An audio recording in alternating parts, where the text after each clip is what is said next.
성경 일독을 위해서 오늘 우리가 함께 읽어나갈 하나님 말씀은 시편 105편과 106편의 말씀입니다. 시편 105편에서 하나님을 우리에게 설명할 때 하나님은 언약을 지키는 분이시다라고 설명합니다. 시편 105편 8절을 보시면 그는 맺으신 언약을 영원히 기억하신다. 그가 허락하신 약속이 자손 수천 대에 이루어지도록 기억하신다. 9절에 그것은 곧 아브라함과 맺으신 언약이요 이삭에게 하신 맹세요 야곱에게 세워주신 율례요 이스라엘에게 지켜주실 영원한 언약이다 라고 말씀하십니다.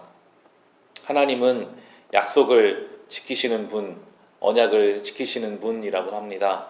창세기 12장에서 아브라함을 부르실 때 너는 복이 될 것이다. 복의 근원이 될 것이다.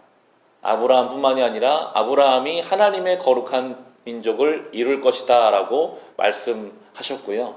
그대로 구약을 보면 아브라함과 그의 자손들은 하나님 약속에 미치지를 못해요. 죄도 많고 믿음도 없습니다. 그런데 하나님이 하나님의 약속을 이루어 가세요. 어떻게든 끌고 당기고 부족한 거 채워서 하나님의 약속을 이루어 가시더라고요. 이것이 놀라운 하나님의 은혜입니다. 특별히 오늘 요셉에 대해서 잠깐 나오는데요. 본문에 17절, 18절을 보시면 그런데 주님은 그들보다 앞서 한 사람을 보내셨으니 그는 종으로 팔린 요셉이다. 사람들은 그 발에 착고를 채우고 그 목에는 쇠칼을 씌웠다라고 나옵니다. 하나님의 약속이 이루어져야 되는데 요셉은 형제들의 미움을 사서 다른 나라에 종으로 팔려갑니다. 나오는 것처럼 발에는 착고를 채워지고 목에는 쇠칼을 씌웠다. 하나님의 약속이 이러한 형제 관계 속에서 이루어질 수 있을까? 종으로 팔려갔는데 이루어질 수 있을까?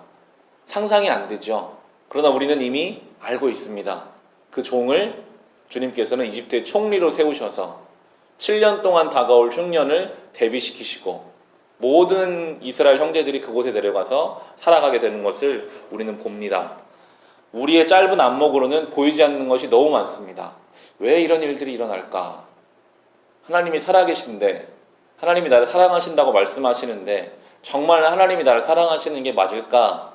우리의 안목으로는 보이지 않지만 하나님께서는 오늘도 그분의 약속을 신실하게 이루어 가고 계십니다. 그것을 믿고 따라가는 것이 성도의 삶입니다.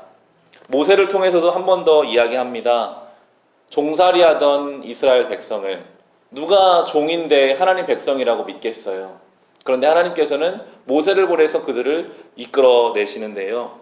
이어지는 본문 39절부터 보시면 그는 구름을 펼치셔서 덮개로 삼으시고 불로 밤길을 밝혀주셨다. 그들이 먹거리를 찾을 때에 그가 메추라기를 몰아다 주시며 하늘 양식으로 배부르게 해주셨다. 반석을 갈라서 물이 흐르게 하셨고 마른 땅에 강물이 흐르게 하셨다라고 나오고 있습니다.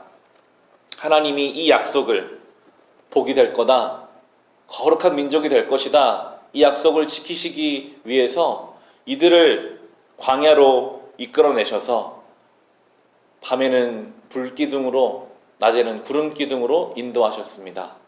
먹을 것이 없으면 오늘 나오는 것처럼 하늘 양식을 베풀어 주셨습니다.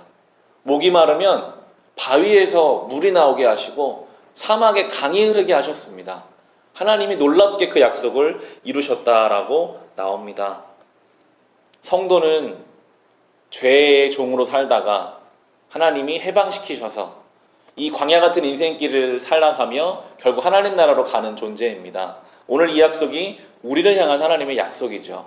하나님이 우리를 신실하게 인도하실 것입니다. 밤에는 불기둥으로 낮에는 구름기둥으로 우리를 인도하실 것이고요. 하늘 양식으로 우리를 먹이실 것입니다.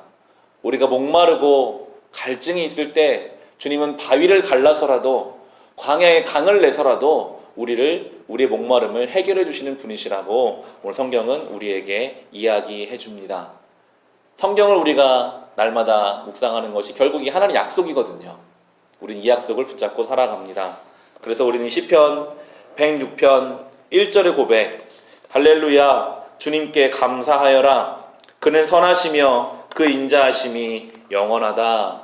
이 고백을 들을 수밖에 없습니다. 오늘도 우리 주님을 향하여 할렐루야를 외치며 살아갑시다. 주님께 감사하고 그 선하심과 인자하심을 묵상하는 오늘 하루 될 수 있으시기를 주님의 이름으로 축원합니다.